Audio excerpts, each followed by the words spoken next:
nome é Mayara. Meu nome é Thiago. E eu sou o Juan. E nós vamos falar sobre as seguintes temáticas: preconceito, humor sem limites e novas tecnologias digitais. E falamos diretamente do podcast Jornada da Família Manuel. Eu vou falar sobre o preconceito e o racismo e comentar sobre um dos casos, que é o apartheid. Qual a importância desse tema? Para que o respeito seja dado e a igualdade se faça presente na nossa sociedade, para que as crianças não cresçam racistas e para que as pessoas pretas possam viver e não sobreviver. Sobre o apartheid. Foi um regime segregacionista que existiu na África do Sul entre 1948 e 1994 e estabeleceu-se por meio das eleições gerais de 1948, quando o Partido Nacional conquistou o maior número de assentos no parlamento.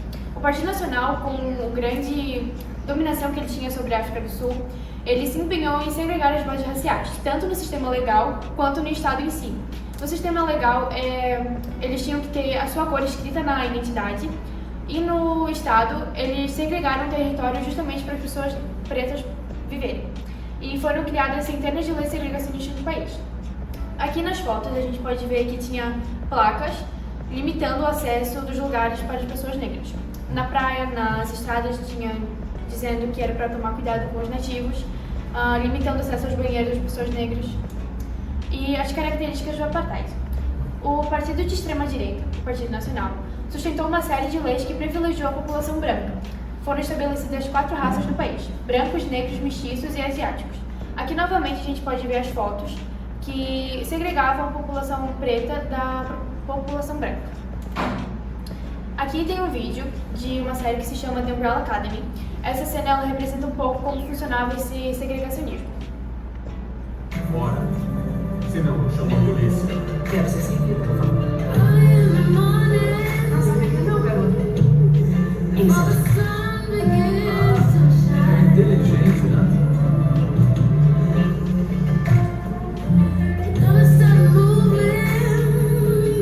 Ele deve ser seguido, por favor. Vocês não são.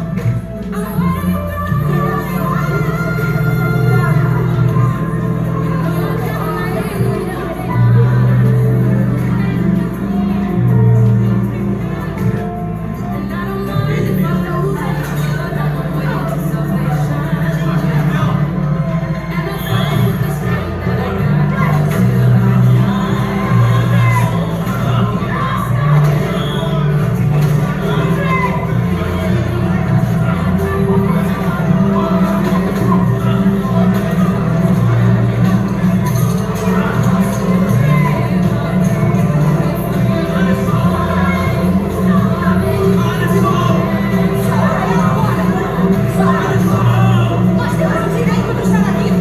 Solta ela!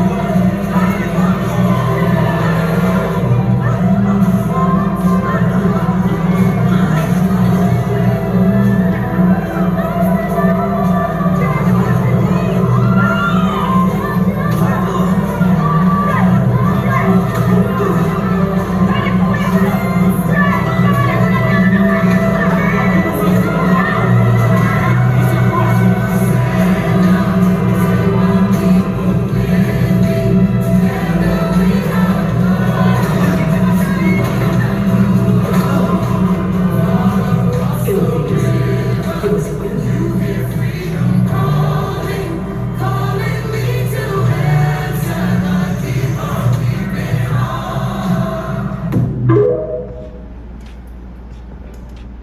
Bom, medidas segregacionistas contra a população preta.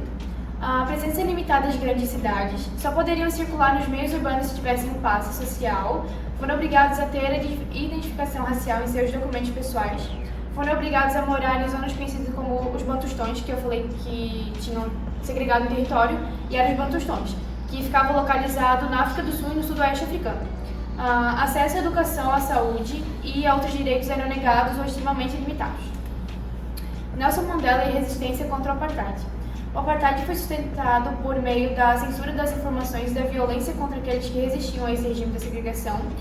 Nelson Mandela, advogado sul-africano que defendia que a resistência deveria ser por meio da desobediência civil, que ele estava certo porque os oficiais africanos eles eram completamente agressivos com as pessoas pretas, eles brigavam, atacavam, eles massacravam realmente a população preta.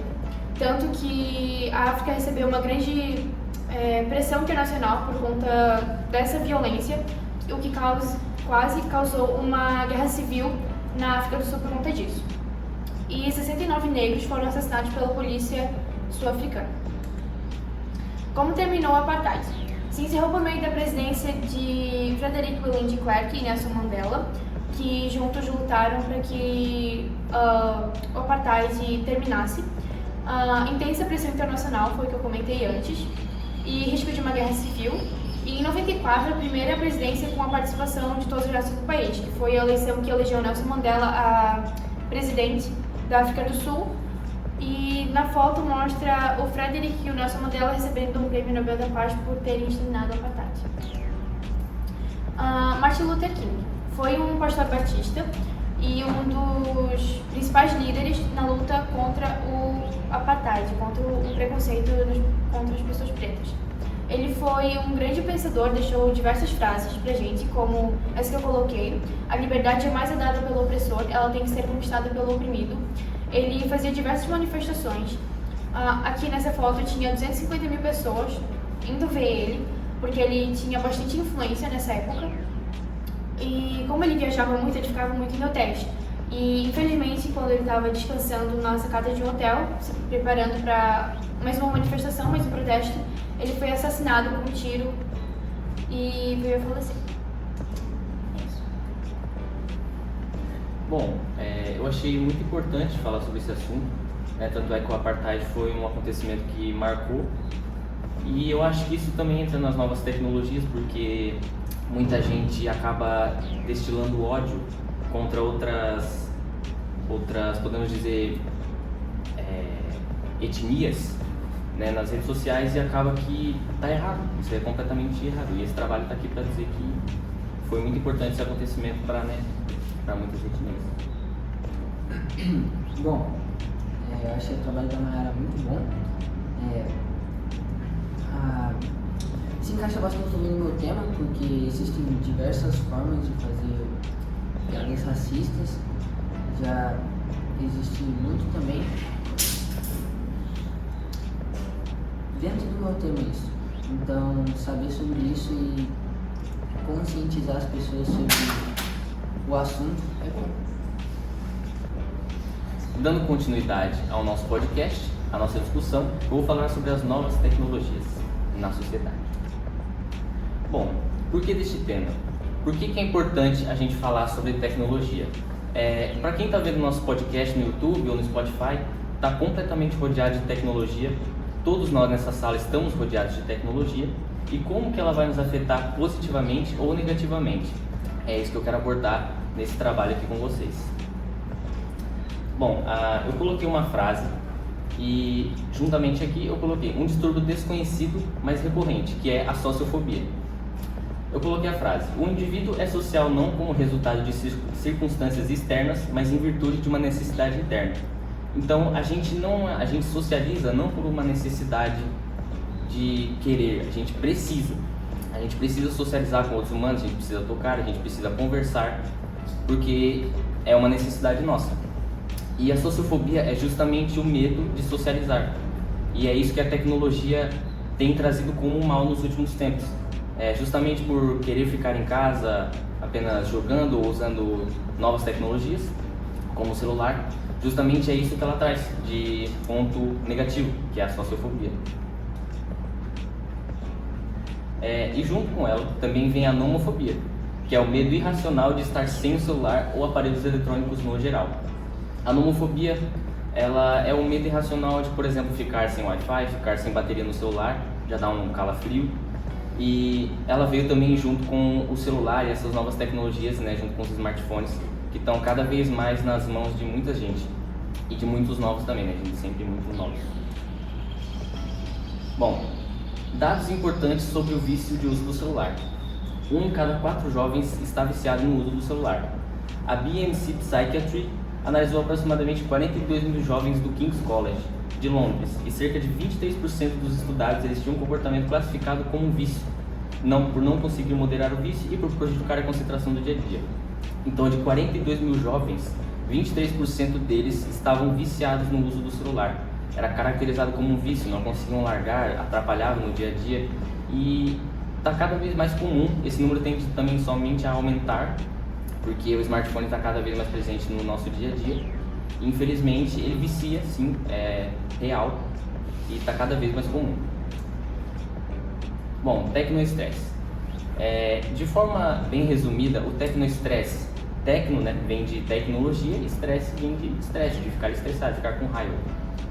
Às vezes você pode ter um conhecimento limitado com alguma tecnologia, né, como às vezes salvar um arquivo no Word sem querer, não consegue salvar, e você fica um pouco estressado, ou com algumas outras tecnologias. É isso que o tecnoestresse é, ficar estressado com um conhecimento limitado que você tem da tecnologia.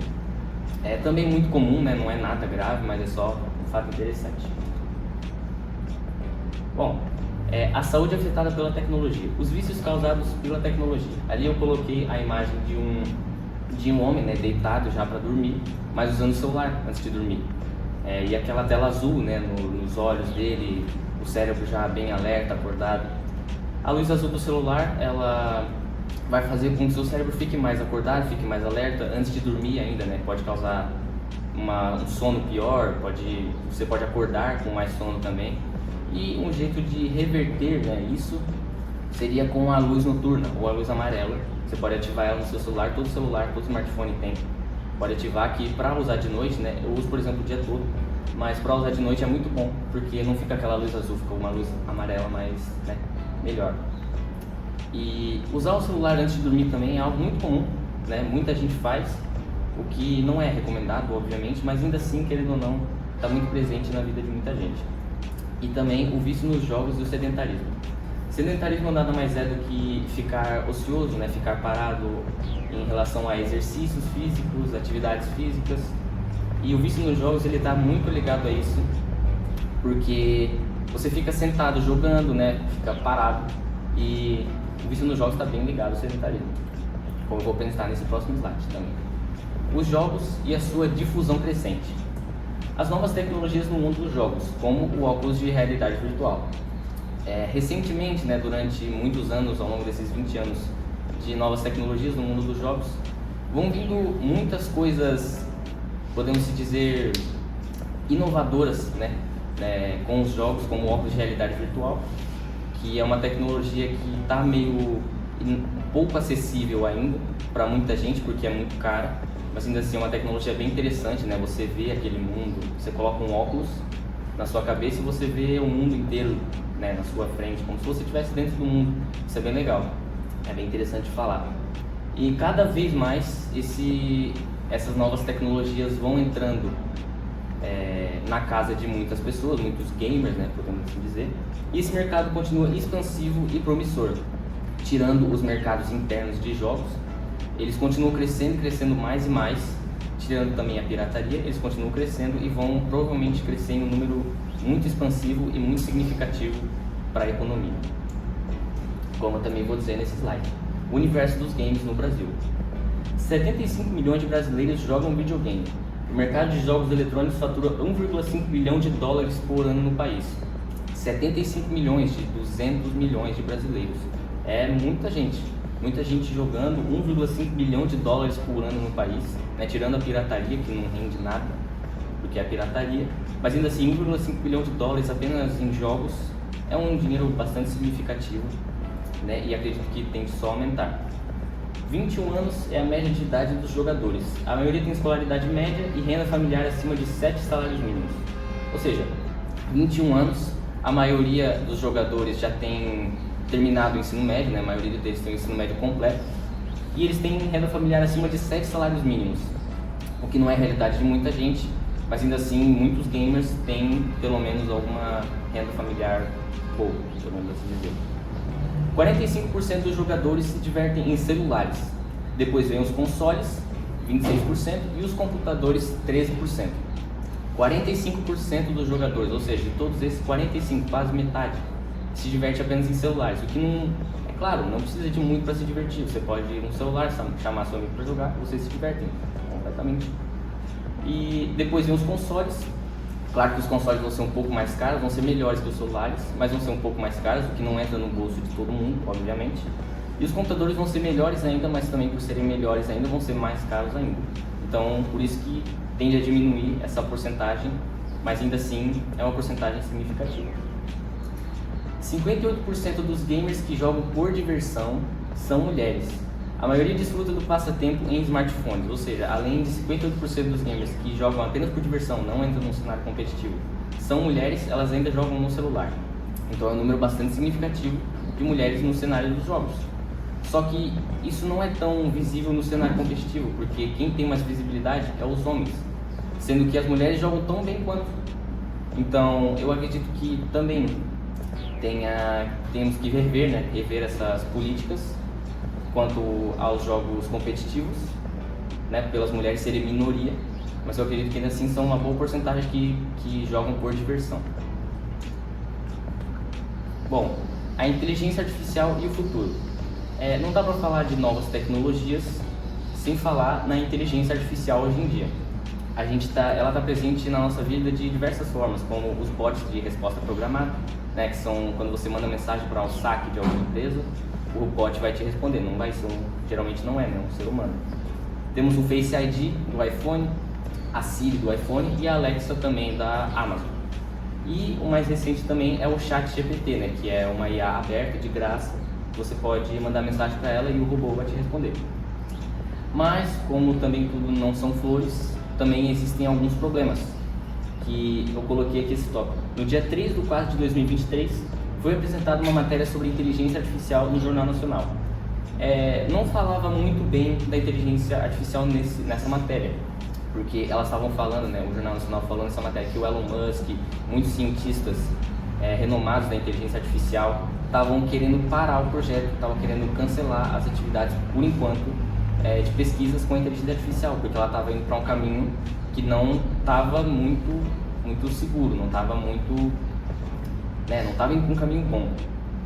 E até o padrinho da IA, né, eu esqueci o nome do senhor agora, mas o padrinho da IA, ele também saiu do projeto, ele não quer mais participar da pesquisa da inteligência artificial, porque ele também acredita que ela está indo para um rumo muito errado, ele não gostou.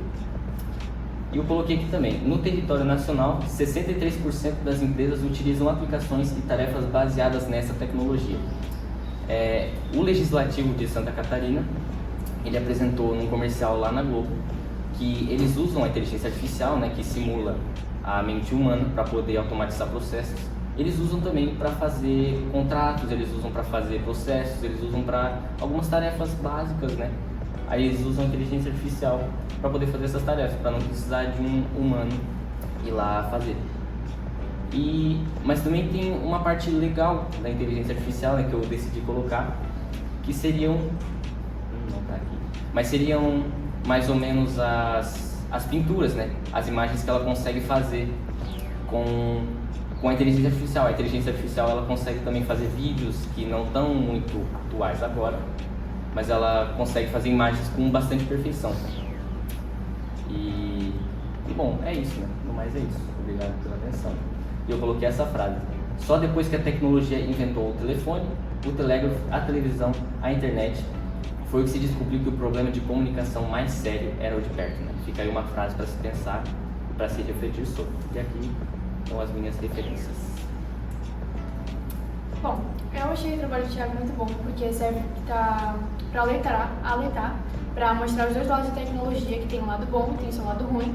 Tanto que, junto com o meu tema, pode ter comentários nas redes sociais, onde ofendem a integridade do outro. Então, é bem legal para alertar o pessoal, mas também mostrar que não é tudo ruim. Lógico que também tem o seu lado bom. Parabéns. Obrigado. A apresentação do Thiago foi muito boa. Eu acho que se encaixa no meu tema por ser agora mais fácil de transmitir informações, então piadas, coisas sobre humor vão mais longe e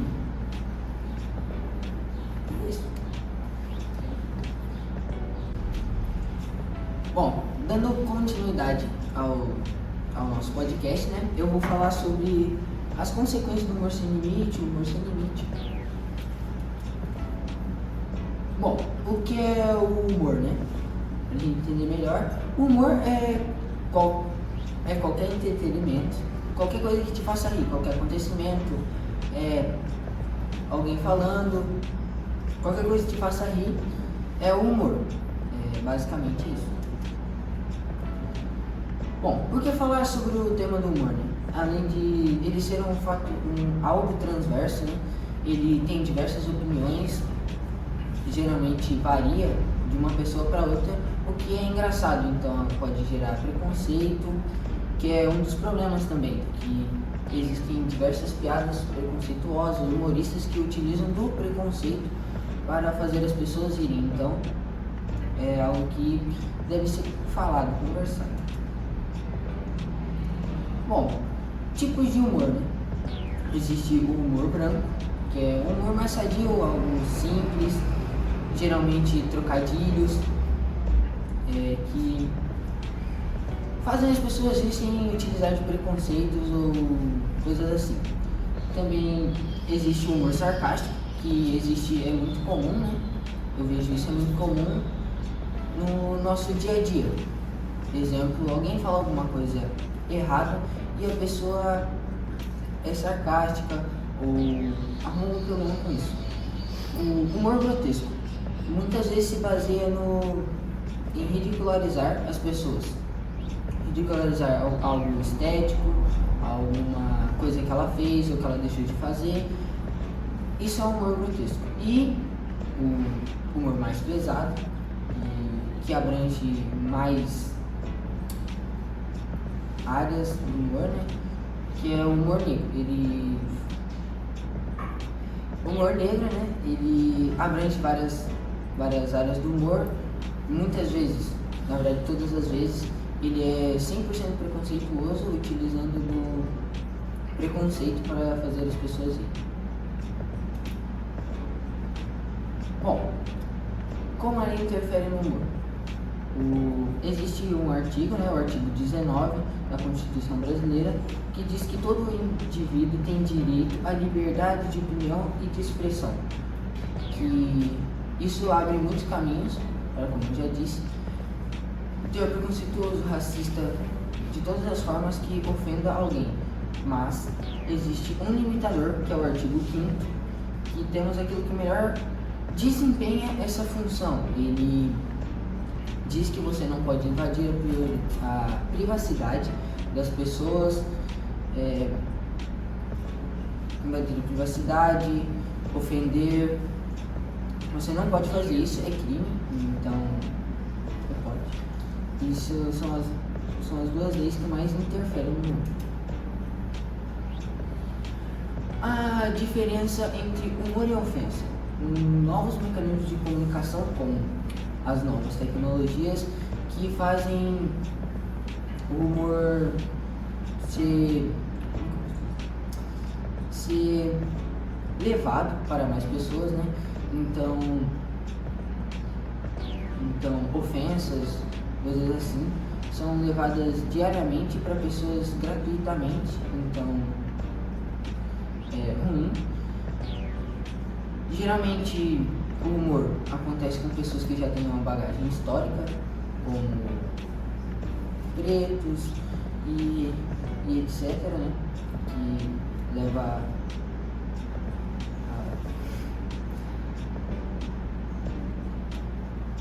acontece com pessoas que têm uma bagagem histórica, que não mereciam, mas carregam isso consigo a vida inteira, desde quando nascem. Então, geralmente, o preconceito no humor acontece com essas pessoas. Muitos humoristas desfrutam da liberdade de expressão para serem preconceituosos, expressar suas opiniões, que muitas vezes não são corretas, na maioria não são corretas, então os humoristas utilizam muito disso e fazem isso até em shows de stand-up para muitas pessoas. Então, e na internet. Então, são coisas muito ruins que não devem ser praticadas. Bom, a relevância social. Para que o humor, né? O humor, além da parte ruim, tem a sua parte boa, que é muito boa, apesar de tudo, né? Que serve para relações no trabalho, em casa, com amigos, geralmente aproximando pessoas. Então, o humor desempenha essa função como esse auxílio social, eu diria assim, porque junta pessoas, né? Une pessoas e o humor é bom por causa disso. Existem, também serve como estratégia de sobrevivência. O humor, ele te liberta muitas vezes, né? Vou dar um exemplo, sou eu, né? Eu usei o humor na minha vida para não escapar e sim passar por cima de muita coisa que me afligia, que me deixava ruim por dentro. Então o humor serve para isso também. Curiosidades sobre o humor. Charlie Chaplin, acho que é alguém conhecido, né? Ele fez filmes de humor negro. Isso é uma curiosidade que eu aprendi durante quando eu fazia esse trabalho, né? Muito interessante. O humor, ele tem prazo de validade, que nem moda, tipo assim. Ele tem prazo de validade, algo que é engraçado hoje em dia para muitas pessoas, daqui a alguns meses ou daqui a alguns anos pode deixar de ser engraçado, como se fosse uma tendência. O riso contagia. O riso contagia porque geralmente você tá vendo alguma pessoa e você começa a rir juntos sem nem saber o motivo ou sobre o que ela tá rindo. Então, e reflexão final. A reflexão final, né, é que apesar do humor ser bom, né, muitas vezes ele é feito da forma errada e deixando pessoas ruins com aquilo e leva a muitas coisas ruins que não necessitavam existir. Então você deve se conscientizar sobre isso e usar o humor da forma correta para você e para as outras pessoas à sua volta. Eu acredito que o humor negro e o humor branco foram colocados assim, como eu disse ali, baseado em algo histórico. Como antigamente, nos tempos mais antigos, eles tinham como o branco o bom e o negro o ruim. Então acredito que por causa disso esse humor mais pesado foi classificado assim, e o humor bom, humor de boa, humor tranquilo, foi classificado dessa forma por causa disso. Acredito que poderia ser mudado com o tempo, né? Com as pessoas se conscientizando sobre isso. Bom, eu achei o trabalho do Will muito bom. Tanto para conscientizar, né, que a gente é livre para falar o que quer, mas a gente tem limite, tudo tem um limite. E não é porque a gente tem liberdade de expressão que a gente tem que denegrir a imagem do outro, isso é completamente errado. Então, foi bom para mostrar os dois lados e também para conscientizar que nem tudo é 100% livre. Parabéns. Cara, gostei bastante do seu trabalho. Eu achei que é muito importante falar sobre isso também nas novas tecnologias, porque todo mundo acha que a internet é uma terra sem lei, acha que pode fazer qualquer piada, pode falar qualquer coisa, qualquer tipo de humor, e não vai dar em nada, acha que vai estar de boa. E na verdade tem que ser respeitoso com todo mundo, né? Acima de tudo, respeito. E é isso aí, eu gostei do seu trabalho. Agora, encerrando o nosso podcast da Voz da Família Manuel, eu agradeço por vocês terem acompanhado até aqui. Peço que curtam, se inscrevam, deixem seu comentário e é isso. Tchau! Valeu!